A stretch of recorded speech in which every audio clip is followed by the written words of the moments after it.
deep to left center field. Back it goes and gone. The 0-2 pitch. He struck him out swinging at 101. Swinging a drive, left field and deep.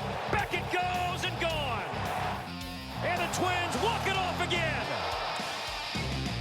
All right, it is Friday at 9:35. Time to visit with Cory Provus, the voice of the Minnesota Twins on Twins.tv. His appearance is brought to us by Welton's Tire Service, back from various parts unknown, like the Ultimate Warrior, off vacation. It's great to see him. Now, I don't know if did you watch this week, or did you totally unplug? So it was on Tuesday night. It was on where we were, but I couldn't hear anything, so I would look up every now and then. I didn't really listen too much, and then I saw some highlights, when I go to bed, and then just to keep me updated on what's going on. But it sounded like the guys had a blast. And when this idea came around before last season, Okay, and I was all for it. I said, I think this would be great. I get a couple of series off a year for personal time.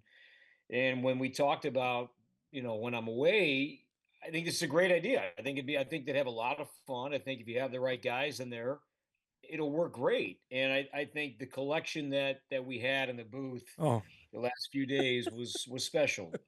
Guys that played together, guys that have done it for a while in terms of broadcasting. So I would imagine, and based on the reaction, I saw an article in the Athletic today. I'm glad it went out, and it went as well as I thought, and we all thought it was going to be. So bravo to the fellas for doing a great job, and I'm thrilled that the audience enjoyed it. I would say Pablo was really good. Pablo Lopez was shocked. on there. It was Tuesday. Was really, really good. But as a play-by-play guy myself, I found it. I was wanting to hear somebody describe the action, though. I just will say it was cool. It was different, but I wouldn't like that all the time, I guess is my point. Yeah, and I think the idea of like the Manning cast comp. Yep. Football, it's 1 day a week. And I think they only do that for what, 8 or 9? It's not all the season. Nights. It's not something that they do every game. But I think what made it work too was the series, because the Cubs brought so many fans, and they have so many fans that live here in the Metro. I think the novelty of a players only broadcast against a really good team with a very passionate fan base, beautiful weather. I think everything worked in the way that we hoped. And look, yeah, I'm thrilled that it went well. And I think each guy, with Morneau, Perkins, and Plouffe, every day they were supposed to be, okay, you're the point person. I think Perk was game 1, then Morneau game 2, and then Plouffe game 3. Yeah. And we actually got back from our trip late yesterday, and I caught the last inning and a half. And Trevor was calling the game. It looked like Plouffe of the other two, he did want to call some of the game, and great, more power to you. Yeah.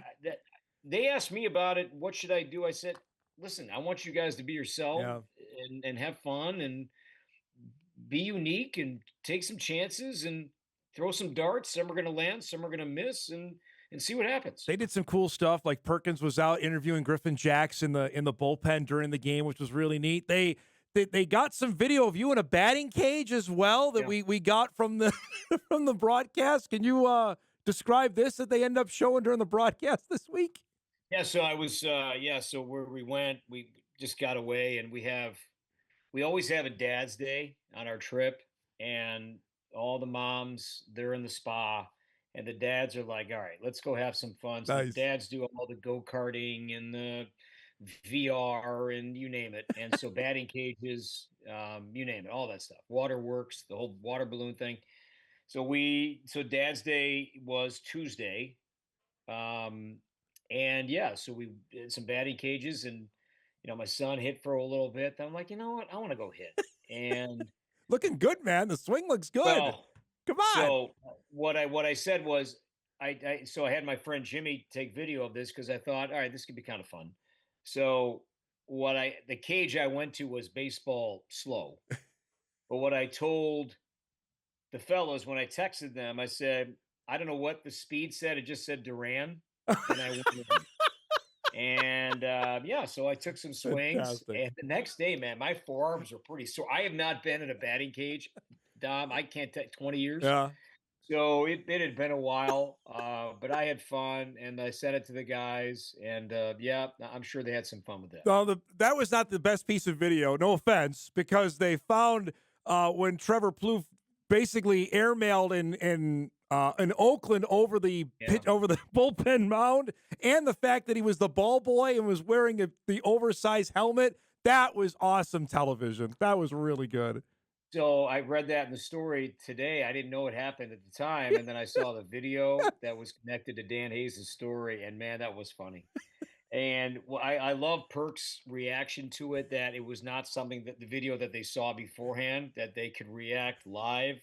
I think that's brilliant producing by Trevor Fleck and Rick Palermo, are great producers on Twins TV, coming up with those ideas and not rehearsing much. And I'm a big fan of rehearsing. So what we do rehearse on the telecast is the open, Yep. because I just like I want that to be clean.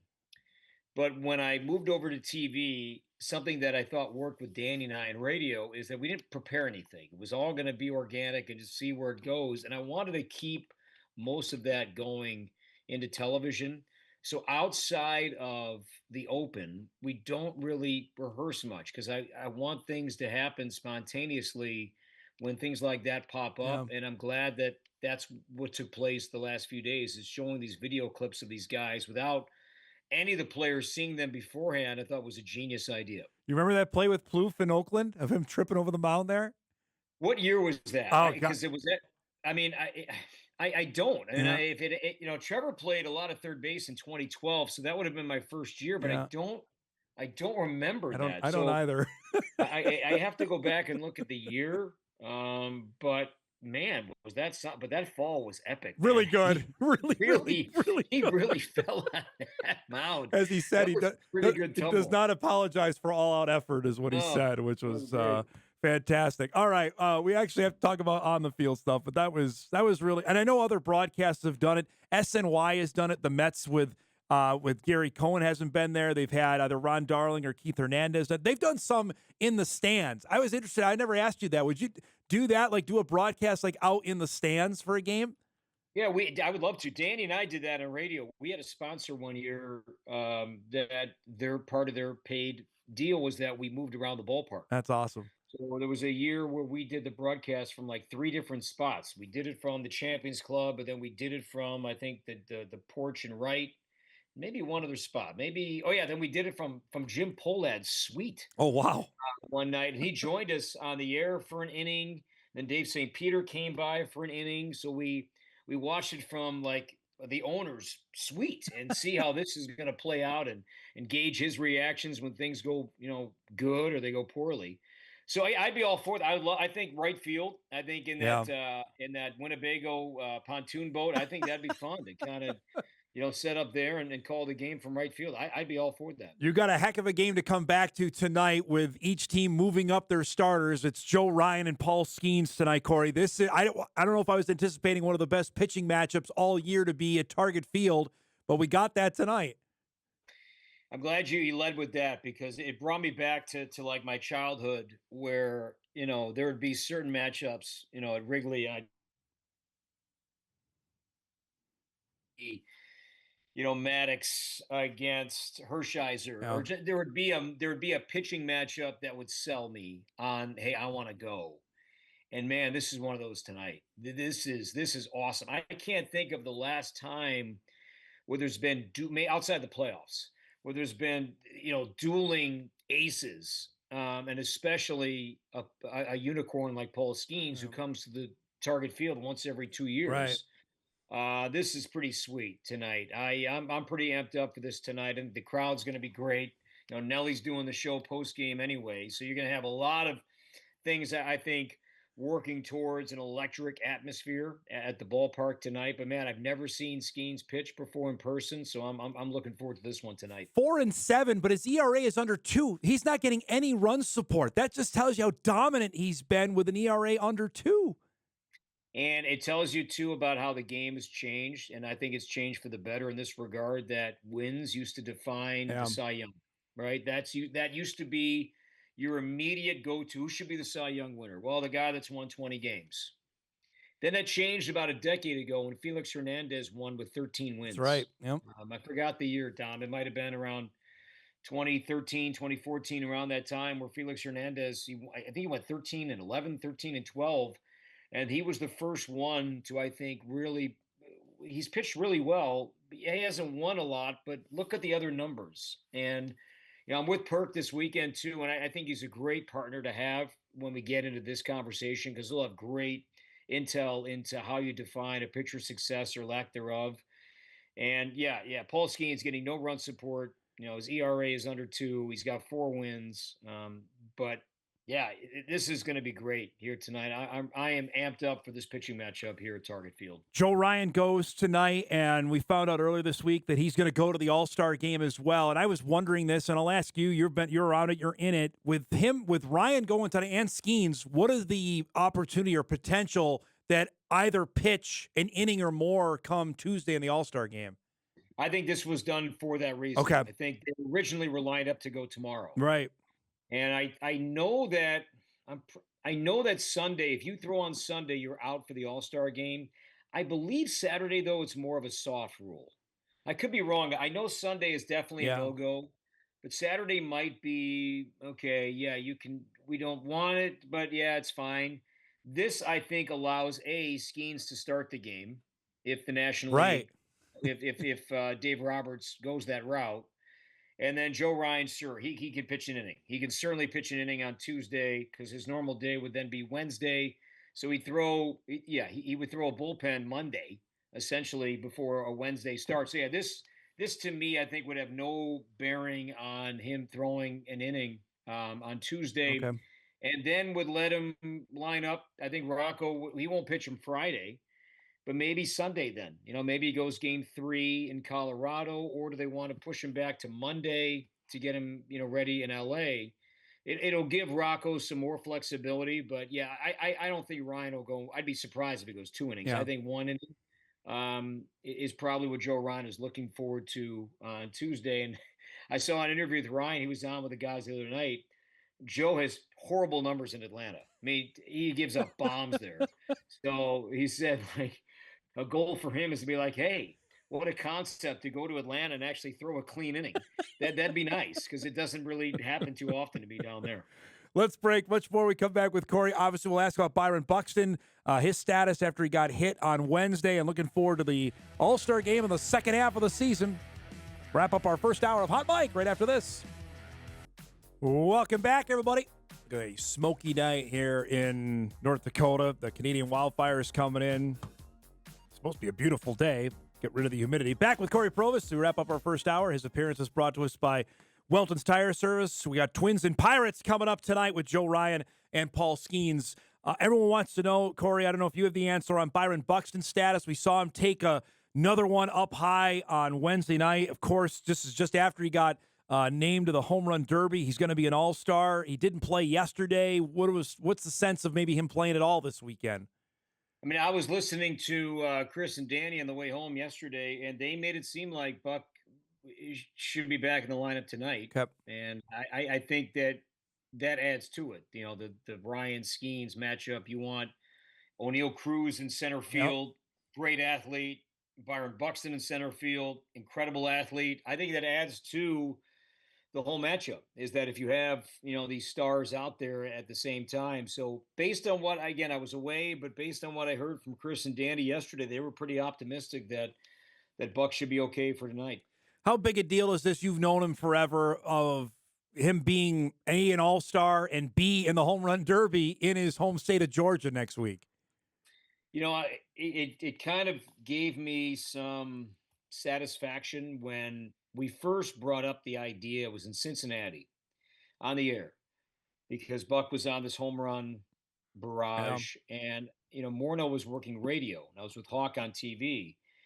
But I asked Morneau before that last game, that day game, and I said to him, hey, Buck's on this home run here, and all of a sudden he's moving up the charts. And I asked him, I said, if Buck came to you and said, hey, I'm thinking about the Home Run Derby, what would you advise him on? And Morneau's answer was, if it's something he's always wanted to do it. Don't be guilted into it. Don't feel like you have to do it to to please anybody, but if it's something that you've dreamt of doing, then by all means, give it a go. And at the time, I was like, okay, let's discuss it because I thought it was pertinent. And then seeing the home runs continue, and then he worked his way into the conversation. And then I think the emotional tie-in made it all happen. I think with the All-Star game being back in his home state, he's not from Atlanta. He's from a town, small town, very far south of Atlanta, Baxley, Georgia. But still, it's home. It's home state, and certainly easier for his friends and family to meet him there than it was in LA for his first All-Star game a couple of years ago. So I'm thrilled for him. He's the leader of this team. He's one of the best players in the game. And at 31 years old, this is what we thought we'd see. And his body failed him over the years. We all know that. But this offseason was the first time, Dom, he did not have any knee procedure, no surgical procedure. So he was able to train on his own timeline. He wasn't under anybody's orders and doctor's time. He was on his own. I'm an athlete. This is what I want to do, where I want to do it, when I want to do it. And man, it's been a blast to watch. So hit by a pitch the other night. I saw it, didn't like it. Yeah. Thankfully, he has that pad, but hopefully it's minor. And then at worst, if he can't play this weekend, fine. But I hope he's out there Monday. Yeah. I'd almost they have to win games. I get it. But for all that this guy has been through, I want to see him in that derby on Monday. I want to see him in that game on Tuesday. And I know it's exhibition compared to regular season, but man, for what this guy has been through and the All-Star game is at, I think it would mean a lot. And it does to me, and I think it does to many for him to be out there in Atlanta. All right, so we're about 3 weeks counting from the deadline. We were just visiting off air what the Twins have, trade deadline that is, of what the Twins have in terms of games. The Pirates here after the All-Star break, then it's the Rockies, 3 with the Dodgers, and then it's the Nationals. So it's either, to me, Corey, it's either put up or shut up time. If they're going to be in the wild card race, they got to take advantage, especially Pittsburgh, Colorado, and Washington. They got to do some hay there. Yeah, I mean, barring an epic collapse here over the next couple of weeks, I just don't see a full let's sell and trade everybody. I don't see a doomsday scenario like that. If they're still around 500 and they're 2 or 3 back of the wild card, I think I don't think they add a lot, but I don't think they just give up on everybody. And they could trade Chris Paddock and still be like, all right, we're hanging in there. We're trading. He's an impending free agent, probably not coming back. So that could be a situation where, yes, they still move some guys, but I'd be shocked if they're trading Joe Ryan, right? Duran, Jax. I just, that to me, unless they're blown away, but I think they're going to listen to everybody.